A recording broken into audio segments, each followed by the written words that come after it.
이 성탄 전날 예배에 참석한 여러분들에게 하나님의 은혜와 평강이 넘치기를 기원합니다.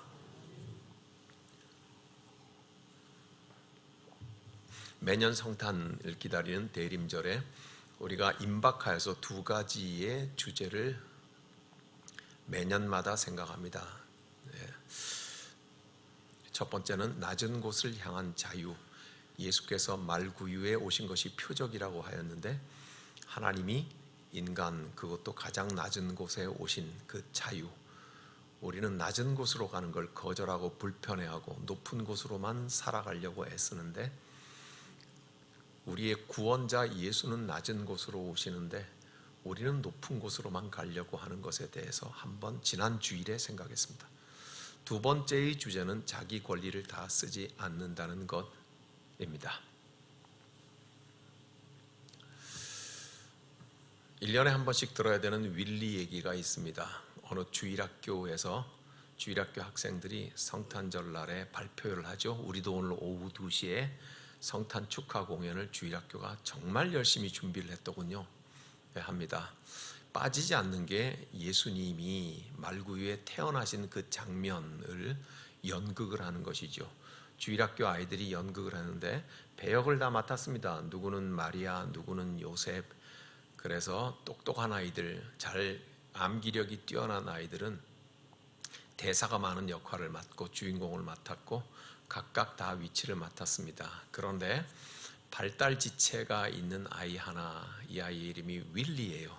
근데 윌리는 대사가 적어야 되잖아요. 그래서 천상 여관 주인을 해야만 했습니다. 그래서 윌리는 여관 주인이 하는 말인데 딱 한마디만 하면 됩니다. 요셉과 마리아가 출산을 앞두고 배가 불러와서 여관에 두드리고 잠잘 방이 있나요? 할 때 방 없어요. 이 말 한마디만 하면 되는 거예요. 다른 말 아무것도 필요 없는 역할을 맡았습니다. 불을 끄고 연극이 시작이 되었습니다. 배가 불룩한 마리아와 요셉이 손을 잡고 여관에 와서 문을 두드렸습니다. 윌리가 나가서 문을 열었습니다. 요셉이 간절한 말로 이렇게 말했습니다. 지금 아이가 곧 나올 것 같은데 방이 있어야 됩니다. 이 여관에 묵을 방이 있습니까? 하고 간절히 설명을 했습니다. 윌리가 해야 되는 말은 딱 그 말 한마디였습니다. 방 없어요. 안 돼요. 이거 딱 한마디였습니다. 자기 역할이 끝났습니다. 실망에 가득한 표정으로서 요셉과 마리아는 뒤로 돌아서서 가는데 그때 그것을 가만히 보고 있던 윌리가 갑자기 이렇게 소리쳤습니다. 요셉, 마리아 가지 말아요. 내 방을 쓰세요.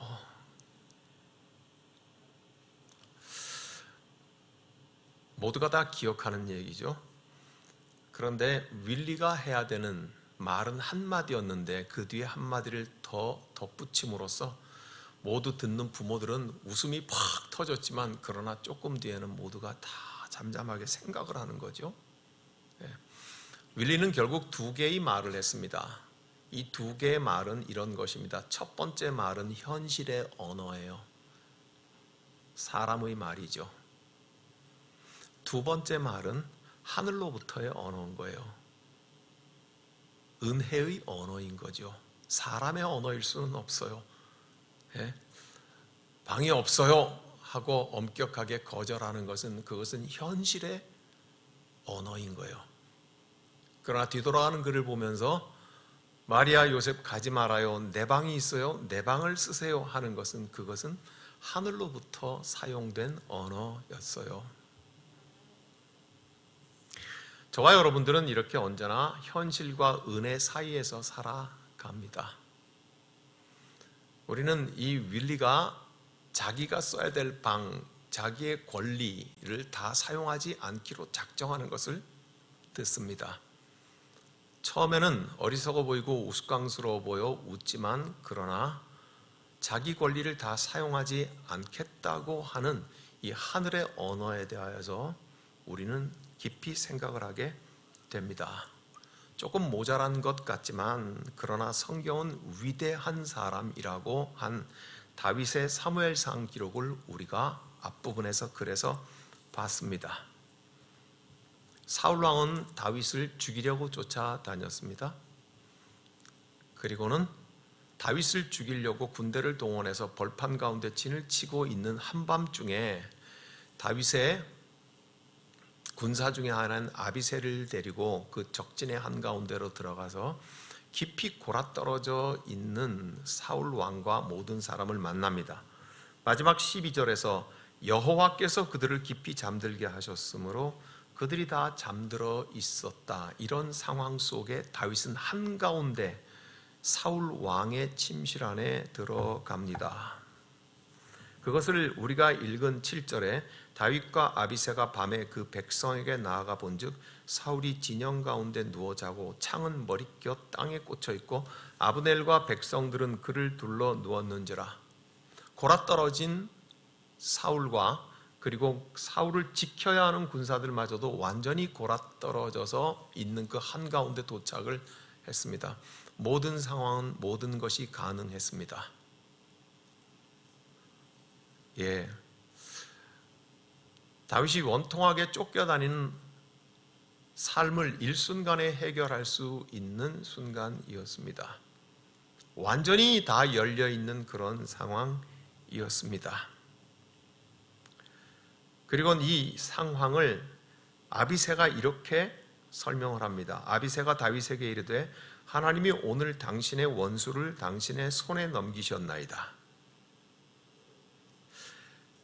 그러므로 청하오니 내가 창으로 그를 찔러서 단번에 땅에 꽂게 하소서. 내가 그를 2번 찌를 것이 없으리이다.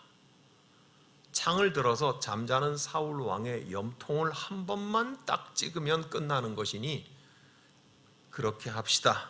그렇게 설명을 하고 있습니다. 아주 분명하고 단호하게 아비새는 말을 하고 있습니다. 현실의 언어를 말을 하고 있습니다. 윌리가 했던 첫 번째의 대사와 같은 의미입니다. 윌리가 첫 번째 뭐라고 말을 했나요? 방 없어요, 안 돼요. 그는 현실을 단호하게 말을 했습니다. 지금 아비새도 눈앞에 펼쳐진 현실을 단호하게 말하고 있습니다. 2번 찌를 것도 없습니다. 한 번이면 끝장을 낼 수 있습니다 하고 현실의 언어를 말을 하고 있습니다. 그러나 윌리가 말했던 2번째의 언어를 다윗은 9절과 11절에서 반복하고 있습니다. 다윗이 아비새에게 이르되 죽이지 말라. 누구든지 손을 들어 여호와의 기름 부음 받은 자를 치면 죄가 없겠느냐. 12절에서 11절에서 내가 손을 들어 여호와의 기름 부음 받은 자를 치는 것을 여호와께서 금하시나니 너는 그의 머리 곁에 있는 창과 물병만 가지고 가자. 다윗은 죽일 수 있었습니다. 그것이 쫓겨다니는 억울한 자가 할 수 있는 회복과 복수의 기회가 분명했습니다. 그러나 지금 다윗이 말하고 있는 것은 무엇입니까? 하늘의 하나님께로부터 기름 부음 받은 자를 이렇게 말하고 있습니다. 다윗은 하늘의 언어를 말을 하고 있습니다. 내가 죽일 권리가 있지만 그 권리를 다 쓰지 않겠다고 말을 하고 있는 것입니다.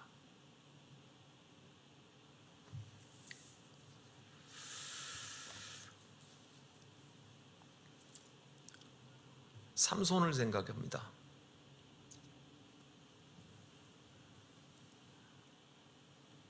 자기의 권리를 다 쓴 사람입니다. 반대로. 그런 의미에서 삼손은 오늘 우리의 메시지에서는 반면교사의 역할을 하고 있습니다. 힘도, 그의 총명함도, 성적인 욕구를 충족시키는 것도, 자기의 권리는 모든 것을 무제한으로 다 사용했습니다.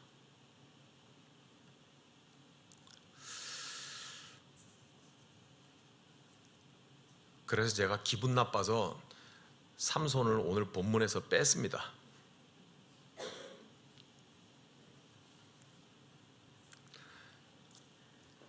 삼손을 달리 설명할 필요가 없습니다. 그는 모든 것을 자기 원하는 대로 다 휘둘렀습니다.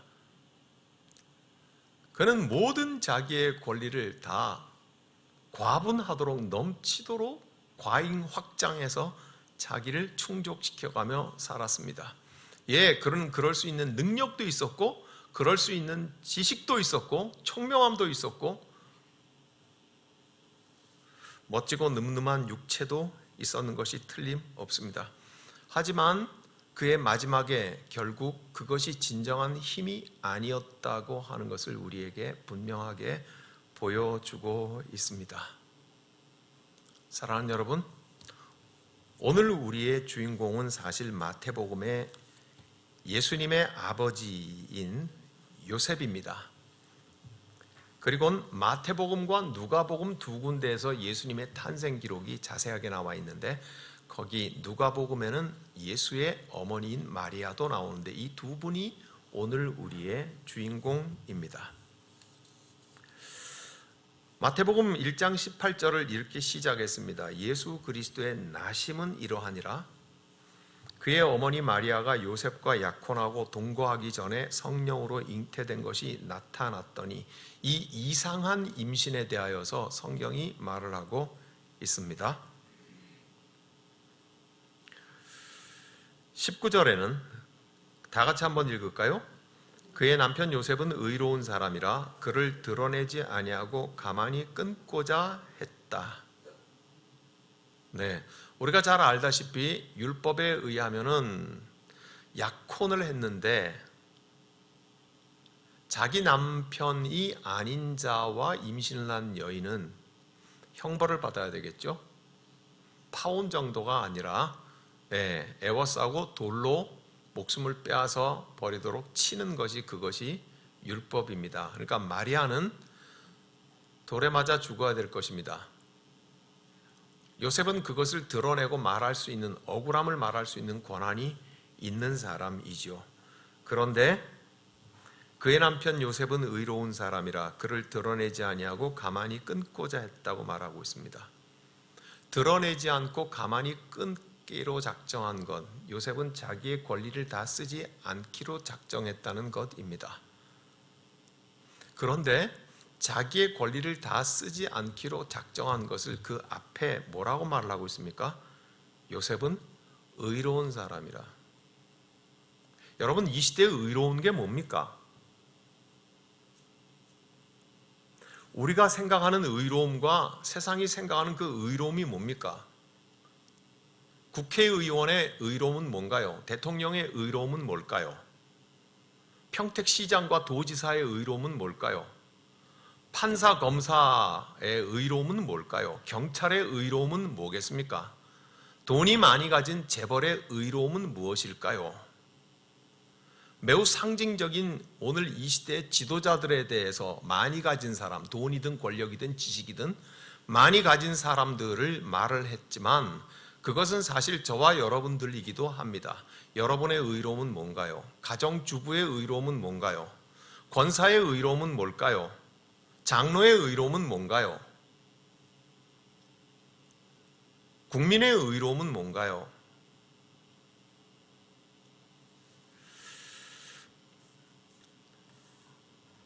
오늘 예수님의 탄생에 해당되는 본문에서 성경이 우리에게 의롭다고 하는 것은 자기 권리를 다 쓰지 않는 요셉을 보며 의롭다고 하고 있습니다.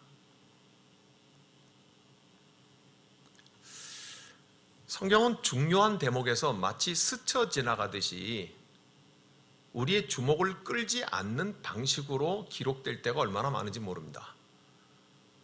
때로는 거룩이라고 수도 없이 반복을 하면서 우리의 주목을 끌기도 하는데, 그래서 우리는 쉽게 눈이 가고 마음이 가는 거기에는 꽂혀 있기가 수월합니다. 그러나 오늘 이와 같이 그저 주목을 끌지 못하고 슥 스쳐 지나가는 그 본문에 거대한 진리가 있다는 것에 대해서 우리는 자극적이지 않기 때문에 놓쳐버리고 맙니다.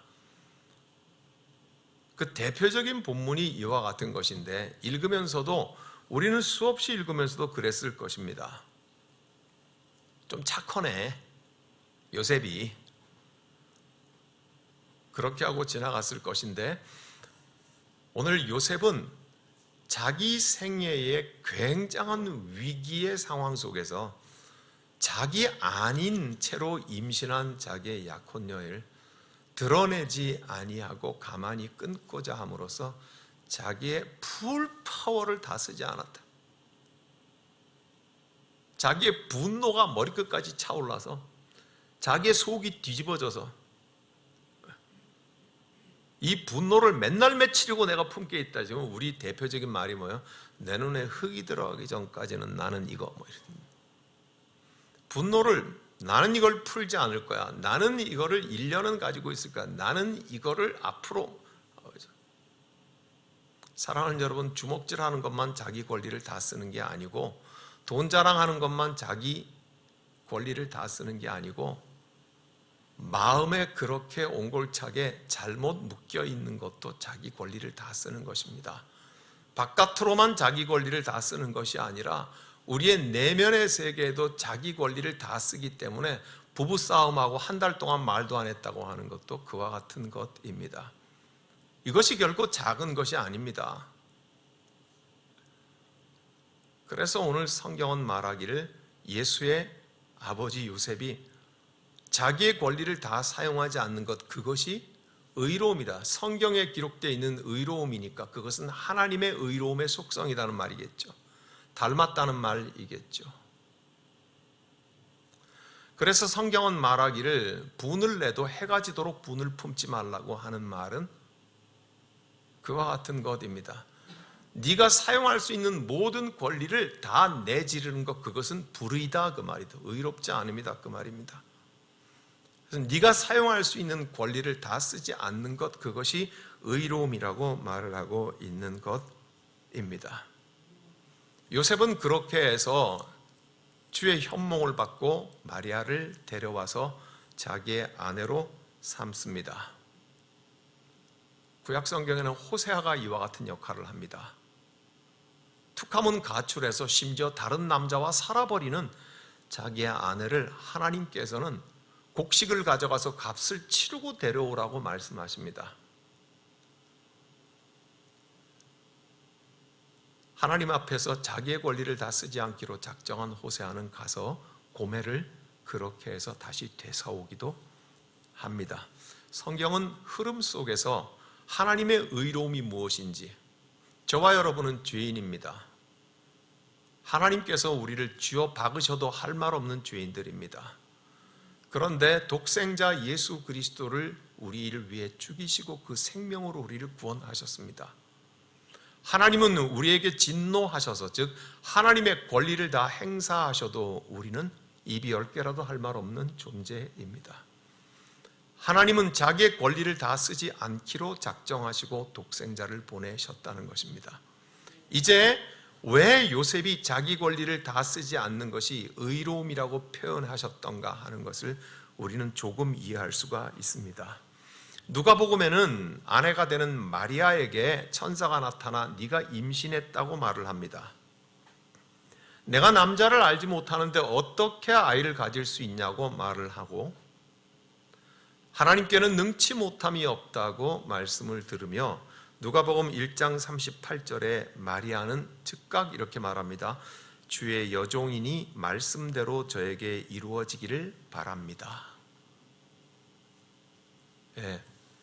항의할 수도 있었고 스스로 자기 목숨을 이래 주거나 저래 주거나 마찬가지다.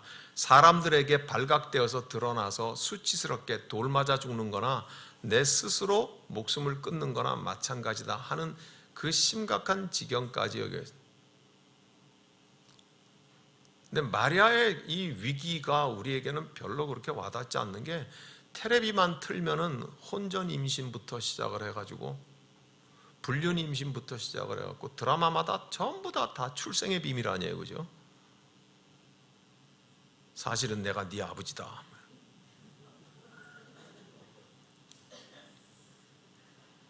이런 것들로 우리가 쩔어 있으니까 말이죠. 이토록 순수하고 아름다운 시절에 마리아가 지금 나 죽겠구나, 큰일 났구나 하는 게 별로 그렇게 공감이 오지 않습니다. 예. 그러나 마리아는 그렇게 말을 합니다. 그리고는 임신을 한 채로 사가랴 제사장의 아내 엘리사벳, 즉 세례 요한의 어머니를 만날 때, 세례 요한의 어머니도 임신하고 마리아도 임신해 있을 때 예수의 어머니가 오는 것을 보고 세례 요한이 어머니의 복중에서 확 기뻐하고 차니까 그 어머니 엘리사벳이 예수의 어머니 마리아를 축복을 하고 한없는 기쁨과 영광과 격려를 합니다. 그 격려를 받고 나서 마리아 찬가가 누가복음 1장 46절에서 56절까지 나옵니다. 그는 마리아 찬가라고 이름 붙은 찬가를 부릅니다. 어디서 그런 용기가 생겼을까요? 어디서 노래 부를 흥이 생겼을까요? 어디서 이토록 아름답게 영혼을 다 뽑아내어서 부를 수 있는 노래를 만들어낼 수 있었을까요? 그럴 수 있는 힘은 어디에서 생겼을까요? 의로움에서 온 것 아니겠습니까? 자기 권리를 다 쓰지 않은 자의 의로움에서 온 것 아니었겠습니까? 우리는 조금 아까 제가 기분 나빠서 본문에도 넣지 않았다는 삼손을 봤습니다. 그는 모든 자기 권리를 다 썼습니다. 그렇지만 그것이 진정한 힘이 아니라는 것을 우리는 이미 알고 여기까지 말씀을 함께 나누고 있습니다. 자기 권리를 다 쓰지 않는 자의 진정한 힘, 그것이 마리아와 하여금 찬가를 부르게 하지 않았습니까? 우리는 혹시 이렇게 오해할지도 모릅니다. 자기 권리를 다 쓰지 않고 살아가는 것은 불성실한 것이다. 자기 생에 불성실한 것이다. 그렇게 오해할 수도 있겠지만 그렇지 않은 것을 봅니다. 예수님이 40일 금식하고 광야에서 사탄에게 3가지의 시험을 받을 때를 기억해 보십시오. 예수님께서 돌을 떡으로 바꾸실 하나님의 아들의 권능, 창조주의 권능이 있음에도 불구하고 예수는 돌을 떡으로 바꾸지 않았습니다. 예수님은 하늘의 하나님의 아들의 권능, 자기 권리를 다 사용하지 않았습니다. 무슨 뜻입니까? 여전히 굶주리기로 작정하신 것입니다. 불성실한 것입니까? 사탄은 이렇게 말합니다. 번쩍거리는 세상 천지를 보여주면서 나에게 엎드려 한 번만 절하면 이 모든 것을 다 주겠다고 했으나 우리 주 예수님은 절하지 않았습니다. 이렇게 말씀하셨습니다. 하나님을 엎드려 오직 경배하라고만 말을 했습니다. 불성실한 것입니까?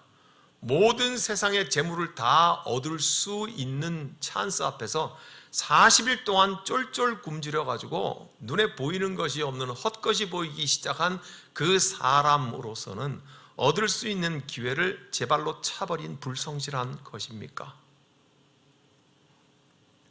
사탄은 이렇게 유혹합니다. 네가 하나님의 아들이면 여기서 뛰어내려봐라.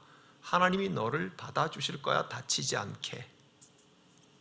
예수는 이렇게 말합니다. 거절을 이렇게 표현합니다. 하나님을 시험하지 말라고 하셨다. 네? 예수는 자기의 권한을 다 사용하지 않으므로, 자기의 권리를 다 쓰지 않으므로 성실하셨습니다. 하나님께 성실하셨습니다.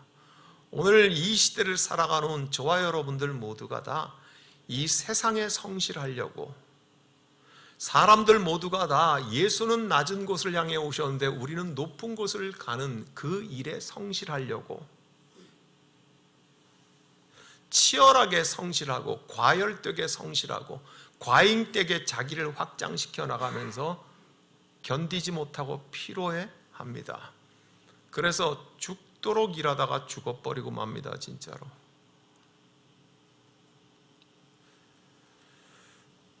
사랑하는 여러분, 예수께서는 오늘 이런 사람들에게 둘러싸여서 내려오십니다. 아버지 요셉, 그리고 어머니 마리아. 자기 권리를 다 쓰지 않는 속에서 예수는 낮은 곳을 향한 자유로 말구육간에 나십니다. 우리는 예수님을 기다리고 있습니다. 우리는 예수님을 기다리며 이 결심을 합시다. 십자수 공동체 교회에서는 앞으로 일상으로 일어나는 일이 되도록 합시다. 예수님께서 오시는 것은 하나님의 사건이니 예수께서 오시는 것은 자기 권리를 다 쓰지 아니하심으로 오시는 것이니 우리도 자기 권리를 다 쓰지 않은 그 아름다운 견고한 힘 가운데 살아가도록 합시다. 우리도 자기 권리를 다 쓰지 않으므로 나의 삶과 십자수 공동체 안에 하나님의 사건이 가득 일어나도록 합시다. 주께서 우리를 기다림으로 부르신 것은 바로 이와 같은 삶으로 부르심이라고 믿습니다. 기도하겠습니다. 주님은 좀 감사합니다. 자기 권리를 다 쓰지 않았던 하늘의 언어를 말할 줄 아는 사람들 속에 아기 예수께서 탄생하심을 봅니다. 주님, 오늘 여전히 교회 안에 자기 권리를 다 사용하지 않는 사람들이 가득 차 있는 것을 보시옵소서. 그래서 교회 안에 하나님의 사건이 일어나는 것을 보시옵소서. 우리 십자수 공동체 안에 이런 사람들이 가득 차서 하나님의 사건으로 가득 찬 매일을 살아가게 하여 주시옵소서. 이 세상이 결코 닮을 수 없는 모습을 그러나 부러워하는 모습으로 살아가게 하여 주시옵소서. 주님 예수 그리스도의 이름으로 기도하옵나이다. 아멘.